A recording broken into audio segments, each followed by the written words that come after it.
أعوذ بالله من الشيطان الرجيم.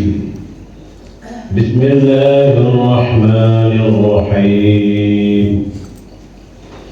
والذين يدعون من دون الله لا يخلقون شيئا وهم يخلقون أموات غير أحياء وما يشعرون أيان يبعثون إلهكم إله واحد فالذين لا يؤمنون بالآخرة قلوبهم منكرة وهم مستكبرون لا جرم أن الله يعلم ما يسرون وما يعلنون إنه لا يحب المستكبرين. وإذا قيل لهم ماذا أنزل ربكم قالوا أساطير الأولين ليحملوا أوزارهم كاملة يوم القيامة ومن أوزار الذين يضلونهم بغير علم ألا ساء ما يزرون. Bapak Ibu dan orang-orang yang menyembah selain dari Allah, padahal mereka tidak bisa melakukan apa-apa. Justru mereka diciptakan, dibuat. Itu sebetulnya benda mati yang tidak hidup, tapi mereka tidak mengerti. Ini yang dijelaskan Bapak Ibu tentang orang yang menyembah berhala itu. Berhala itu tidak bisa melakukan apa-apa, tidak bisa membuat apa-apa, menciptakan apa-apa pun. Sementara ayat sebelumnya kan kita bicarakan kemarin, Allah itu menciptakan segala-galanya, sejak dari diri kita, alam semesta ini, segala macam potensi bumi ini, binatang ternak, semuanya menjadi sumber kehidupan. Itu dijelaskan. Tapi kok ada juga orang yang menyembah berhala. Berhala itu tidak bisa melakukan apa-apa. La yakhluquna syai'an. Apapun juga tidak ada yang bisa diciptakan. Apalagi menjadi pencipta pertama, tidak ada. Justru yang mereka sembah itu amwat, benda mati, tidak memiliki kehidupan sedikit pun. Ghairu ahya. Namun Bapak Ibu, wa ma yash'urun, mereka tidak paham. Jadi gambaran orang yang menyembah berhala, gambaran tentang orang yang tidak menggunakan pikirannya secara maksimal untuk menentukan pilihan ini berhak disembah atau tidak. Jadi Bapak Ibu, ajaran tauhid itu pada dasarnya ingin membangun logika berpikir kita ini dengan mendasar, yang benar-benar saja cocoklah dengan logika itu. Disembah-sembah barang yang kita buat sendiri, dibentuk, diukir, lalu kemudian disembah-sembah, diletakkan pula sesajian di sana itu, diantarkan pula berbagai bentuk makanan. Kadang-kadang dipasangkan pula pakaian-pakaian khusus kepada benda-benda seperti itu.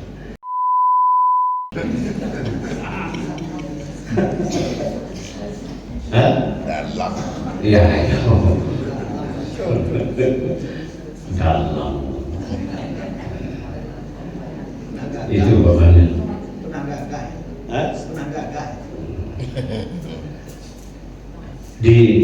Tapi itu banyak penduduk dunia seperti itu. Banyak penduduk dunia.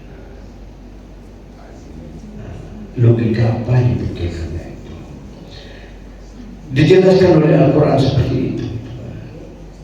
Wa ma yashuruna ayyana yub'atsun. Mereka tidak paham itu. Apa yang bisa terjadi kemudian itu? Kapan itu mau dibangkitkan itu? Kapan bangunnya itu yang mati itu? Gak mungkin. Tapi itu mereka sembah. Mereka percaya juga. Jadi kemudian diluruskan oleh ayat 22. Ilahukum ilahun wahid. Tuhanmu yang sebenarnya itu adalah Tuhan yang Esa. Yang Esa itu yang boleh disembah.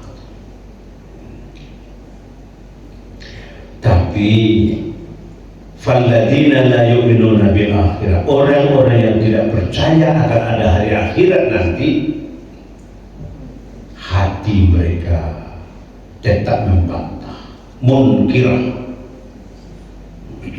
Hati mereka tidak percaya juga kepada Allah itu. Kenapa? Karena tidak mengimani hari akhirat. Ini penting Bapak Ibu. Kaji kita sudah kita sebutkan dari dulu. Rukun iman yang 6 itu, rukun utama itu ada 2. Percaya kepada Allah dan percaya hari akhirat. Hari akhirat itu adalah hari pembalasan. Bahwa apa yang kita kerjakan sekarang pasti akan ada balasannya. Apapun, sedikit atau banyak yang kita kerjakan sekarang, itu pasti ada rekamannya. Seperti sekarang ini kan direkam. Jadi seperti ini benar sebetulnya sekarang malaikat itu bekerja dengan kita. Rekaman ini dilihatnya itu. Apa yang kita bicarakan sekarang itu nampak dalam rekaman. Dan kita sendiri bisa menilai apa yang kita lakukan. Bapak Ibu, Allah menyatakan itu semuanya. Akibat mereka tidak beriman itu tadi, karena hati mereka melawan kebenaran itu. Jadinya mereka nanti wahum mustakbir. Mereka menjadi orang yang takbur, merasa gadang suram.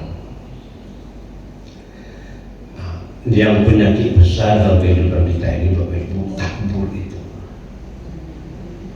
Awak saya merasa santai, orang lain enggak. Awak saya merasa benar, orang lain bodoh saja. Mengaku seperti ini yang dilarang oleh Allah. Padahal ketika kita menyebut orang sebagai orang yang hebat, masih banyak orang lebih hebat dari kita. Bacalah tulisan orang lain. Kita tercengang-cengang menyebut, tidak sampai kita pikir lewat sampai ke situ. Tapi orang sudah jauh berbeda itu pikirnya. Bawa menurut semua. Awak disabi dewa awak kayu harta banyak. Banyaklah orang lain yang lebih banyak lagi harta. Hampir maju. Di situ daerah itu fasilitas. Jadi tidak ada Bapak Ibu. Makanya istilah orang di hati langit itu ada langit lagi. Jadi Al-Quran itu ingin mengatakan kepada kita, rundukkanlah kepala ke bawah. Akuilah bahwa kita ini punya keterbatasan. Orang lain juga punya keterbatasan. Di samping itu orang lain juga punya kelebihan. Kelebihan yang ada pada orang lain itu tidak ada pada kita, dan tidak mampu kita melawannya. Begitu. Maka Allah sebutkan lagi Bapak Ibu, la jarama anna Allah ya'lamu ma yusirruna wa ma yu'linun. maka tidak bisa diragukan lagi sedikit pun.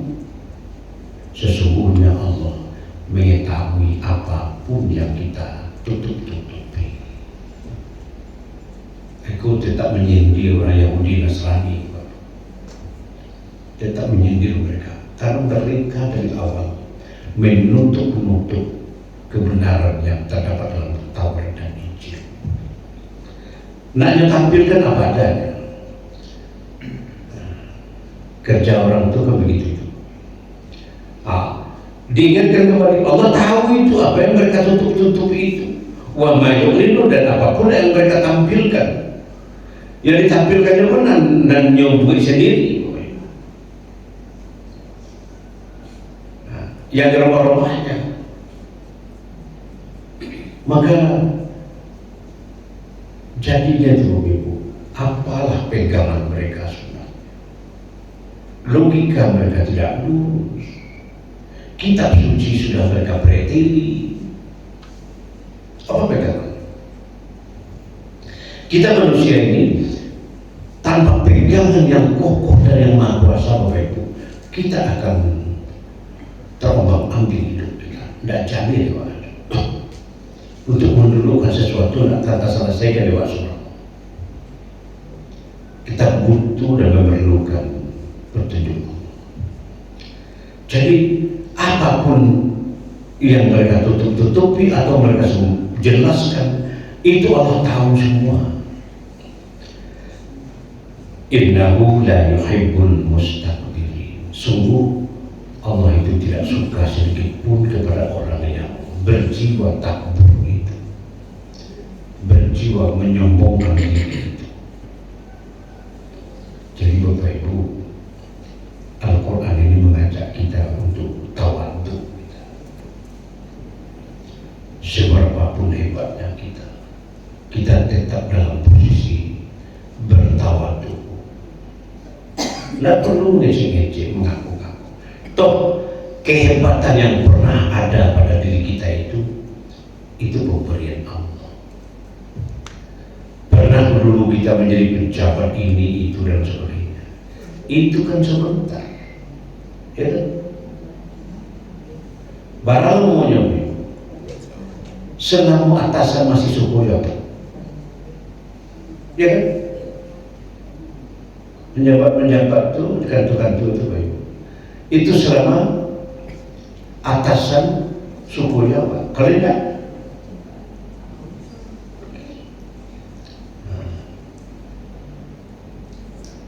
jadi apalagi kalau kita melakukan pelanggaran. Kemarin kita dengar juga itu Pak ya.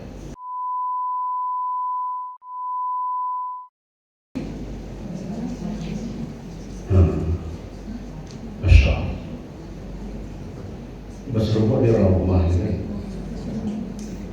luar biasa. Itu langsung diberhentikan oleh wali kota. Lupa diri, kita ini mudah lupa diri. Sudah diberi kepercayaan, disalahgunakan kepercayaan itu. Begitu. Maka agama kita sebetulnya sudah mengatur. Di umur tertentu Allah SWT menganjurkan kita menikah. Laki-laki menikah, perempuan menikah, agar tertutup matanya itu, agar terbatas pandangannya itu. Kalau tidak melalas ya Bapak Ibu. Agama sangat serius mengatur keluarga itu dengan perkawinan itu, dengan perkawinan. Tapi ya ada saja yang pengaruhnya. Nah, sekarang Bapak Ibu, ayat 24. Wa idza qila lahum madza anzala rabbukum, bila ditanya kepada orang-orang yang takbur itu Bapak Ibu, orang yang sombong itu, Bagaimana menurut pendapatmu tentang Al-Quran yang diturunkan Allah ini? Itu. Mada anzala rabbukum. Apa mereka jawab Bapak Ibu? Qalu asatirul awwalin. Itu mereka jawab, itu kan dongeng-dongeng lama itu. Itu kesimpulan mereka melihat Al-Quran. Jadi tidak akan menerima kebenaran yang datang dari Allah ini. Aku nyangka cerita-cerita omong kosong saja, fiksi. Padahal dari awal Al-Quran memberitahukan itu. Ingat kata Al-Quran bahwa Al-Quran itu turun dari Yang Maha Kuasa, bukan yang terbit dari bumi ini. Itu kan pernah kita jelaskan dulu. Mengapa istilahnya nuzulul Quran? Al-Quran itu diturunkan, bukan terbit dari bumi ini. Diturunkan berarti itu dari tempat yang sangat tinggi, dari Yang Maha Kuasa. Itu simbol berbicaranya seperti itu. Ketika itu ditanyakan kepada mereka, mereka jawab, itu cerita dongeng-dongeng lama. Kalau begitu Bapak Ibu, apa jadinya? Liyahmilu awzarahum kamilatan yaumal qiyamah. Pasti mereka akan memikul dosanya secara utuh nanti di hari kiamat. Orang yang berpikir seperti itu, nggak tahulah kita seperti apa dosanya nanti itu, bagaimana dia menghadapi yang baru meninggal kemarin-kemarin itu. Dan disebutkan di sini Bapak Ibu, wa min auzari alladziina yudillunahum bighairi ilm. Dosa orang-orang yang disesatkannya. Kepada tokoh-tokoh kafir ini Bapak Ibu, tokoh-tokoh musyrik ini. Kan bukan hanya dia yang musyrik, bukan dia saja yang kafir, bukan dia saja yang sombong. Orang lain jadi pengikutnya. Itu tidak tanggung banyaknya di dunia sekarang.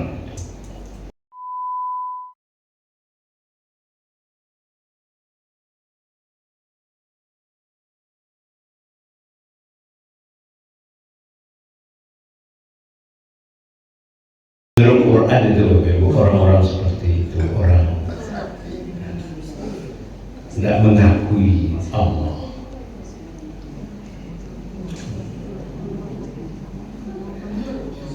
Diingatkan di sini Bapak Ibu, ala sa'a ma yazir. Ingatlah, itu beban dosa yang luar biasa beratnya itu. Apa itu? Membuat orang lain sesat dengan pemikiran kita. Itu dosanya besar sekali, jahat sekali. Bahkan penjahat yang paling hebat itu adalah orang yang membuatkan orang berdosa. Paling jahat, membuat orang sasing. Itu yang paling berat dosanya. Tapi sebaliknya Bapak Ibu, yang nikmat pahalanya itu nanti bisa meluruskan orang yang salah, bisa mengingatkan orang kepada kebenaran. Ini sebaliknya itu. Jadi disebutkan di sini Bapak, ala sa'a ma yazir. Ketahuilah, kata-kata Allah itu Bapak Ibu dalam bahasa Al-Quran itu kalimat untuk bermaknanya itu pahami baik-baik. Apa itu? Sa'a ma yazir, begitu jahat akibat dosa yang mereka terima. Jadi dosa apa itu Bapak Ibu? Dari tadi mereka menyembah berhala, benda mati, tidak mengakui Allah. Yang ketiga apa? Mereka sombong. Yang keempat, mengatakan Quran itu adalah dendangan nyanyian-nyanyian lama saja. Dan yang paling berat itu adalah mereka menyesatkan orang lain. Kau dapat Bapak Ibu awak, kau tidak tak tolong orang dia. menguasai dunia. Akhirnya sudahlah dirinya fasik, orang lain pun dibuat dosa. Dibuatnya pengikut sebanyak-banyak ilmu bumi supaya nanti sangat berat bebannya di akhirat. Ya begitulah. Kalau cerita lama ini Bapak Ibu, ini cerita lama. Qad makara alladziina min qablihim. Dari dahulu umat manusia ini kerjanya sudah menipu-nipu terus, berbohong, menipu, mengatakan ini begini, mengatakan itu begitu, tapi tidak ada yang jadi ciri. Dan itu sudah kejadian juga di lingkungan kita sekarang. Itu nanti Bapak Ibu, fa'atallahu bunyanahum minal qawa'id fakharra alaihimus saqfu min fawqihim wa atahumul adzabu min haitsu la yash'urun. Allah datang ke bangunan mereka.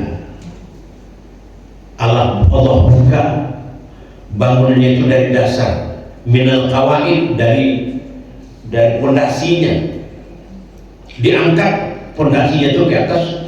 Fakharra alaihimus saqfu, atapnya atau lotengnya di atas itu diturunkan ke bawah. Begitu cara Allah mengazab mereka, dan itu sudah terjadi seperti yang sudah kita baca, kaum Nabi Lut, kaum Hud, kaum Nuh dan sebagainya. Itu maksudnya fakharra alaihimus saqfu min fawqihim wa atahumul adzabu min haitsu la yash'urun. Allah akan datangkan azab kepada mereka dari manapun datangnya, tanpa mereka perkirakan. Bapak Ibu, tidak bisa perkirakan azab itu dari situ dan situ. Nah, Allah akan datangkan azab itu dari berbagai penjuru, dari berbagai daerah. Begitu Allah memperingatkan kita Bapak Ibu. Siapa yang diperlakukan seperti ini Bapak Ibu adalah mereka-mereka yang tadi yang kita sebut penyembah berhala, hidup sombong, tidak mengaku kebenaran. Al-Quran dikatakannya dongeng lama. Jadi Bapak Ibu, kalau memang benar yang disampaikan orang, itu kita terima, kita perhitungkan sebagai sebuah kebenaran. Soal nanti bisa kita melaksanakannya, itu yang kedua. Tapi yang pertama dulu, akui dulu. Dalam hidup ini kan seperti itu Bapak Ibu. Begitu kaji kita pagi hari ini Bapak Ibu, sampai ayat 30 ke 26. Ya. Ini aja ya. Terkait juga ayat 23 kemudian. Tidak diragukan lagi bahwa Allah mengetahui apa yang mereka rahasiakan dan apa yang mereka lahirkan. Misal kemudian dosa ketika ada katib yang berjalan, mungkin ambo kilaf, ambo tersesat, ambo elo lah titik yang lewat itu. Mungkin orang lain tak tahu tuh ya. Allah ya pasti tahu. Pakai cewian tadi, ku pasti merekam, pasti direkam kita. Kemudian bana rancak ya, supaya jangan ulang yang mau beliak gitu. Sementara kok kamu kerajuan petangku gitu ya nak. Dengan ya mungkin di tersesat di kepala lu bana apa lu saya ada kok ketidian Palestina lo kok ya. Nah supaya kalau kamu ingin membalikan, nah ya tentu ya apa yang lain itu pun tak tahu dengan mana rencana caranya gitu. Ya. Pertama memang harus dikembalikan. Cara mengembalikannya masuk dalam kejadian dia. Sebab menurut awak tadinya kan hanya Allah yang tahu. Ya udah kita kembalikan ya Allah, Ambo terlanjur mampir berdoa, Ambo kembalikan. Ambo mengaku salah, mohon ampun. Allah begitu. Sebab konsep Allah menyatakan bahwa kita berdosa melakukan sesuatu yang salah, Allah persiapkan kesempatan bertobat. Makanya ketika kita melakukan pelanggaran itu, tidak langsung Allah tegur, cuma perasaan awasnya yang bertanya-tanya sudah. Nang dosa itu kan gitu, Bu, menjadi kanak-kanak ya paling tadi. Tidak tahan doanya, padahal itu tidak banyak kan? Apalagi kalau banyak. Kalau TBSU mengajar Itu dia begitu Bapak Ibu. Jadi kembalikan saja. Jadi memang sebetulnya kesalahan-kesalahan kita itu caranya memang dikembalikan saja dan diserahkan kepada Allah, dan kita mohon ampun dan jangan kita coba ulangi lagi. Sebab Bapak Ibu melakukan seperti tadi itu, yang lahadu di awal bisa hilang sudah. Yang lahadu bisa hilang. Jadi begitu Bapak Ibu. Maka kok sakitnya dari waktu padu-padu istilahnya sakit itu. Jadi pasu-pasuan ambil hak orang lain. Selama ini kan begitu Bapak Ibu. Ada orang yang anak mengambil hak orang lain, dan ikut sebenarnya dia jadi agama tidak mengambil hak orang lain, dan hak awak senada kan dibawa pulang. Tapi kadang-kadang kan itu tidak terseleksi dengan baik.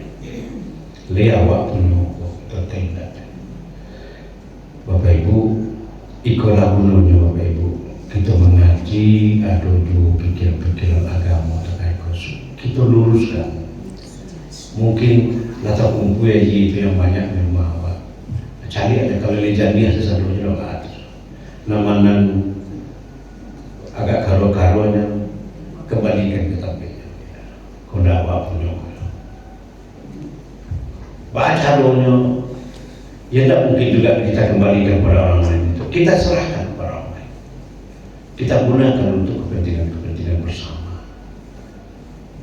Sambil begitu kita beristighfar. Makanya beristighfar Bapak Ibu selalu kita ingatkan. Sesudah sembahyang atau dari azan subuh tadi itu sampai orang iqamah itu agar juga Bapak Ibu. Selain dari sholat sunat, baca istighfar saja. Sambil mengingat dosa apa yang sudah kita kerjakan, istighfar kita. Sambil duduk, sambil berjalan kita, sambil mengerjakan apa, tidak apa-apa, hati kita tetap saja beristighfar. Itulah cara membersihkan hati. Kalau hati kalau rahasia Bapak Ibu, insya Allah aman-aman semua. Mencari hak orang lain itu, mencari orang lain punya itu tidak masalah ya. Dewa adolnya walaupun tidak banyak kan. Cara-cara berpikir begitu. Makanya di kesempatan lain pernah mengatakan beragama itu sebenarnya meluruskan pikiran. Itu membangun persepsi yang benar dalam menghadapi tatanan kehidupan ini. Ini sebetulnya rukuk sujud itu adalah alat untuk membuat kita makin menyadari diri kita dan ingin memperlurus cara berpikir kita. Mungkin Bapak Ibu, terima kasih. Assalamualaikum warahmatullahi wabarakatuh.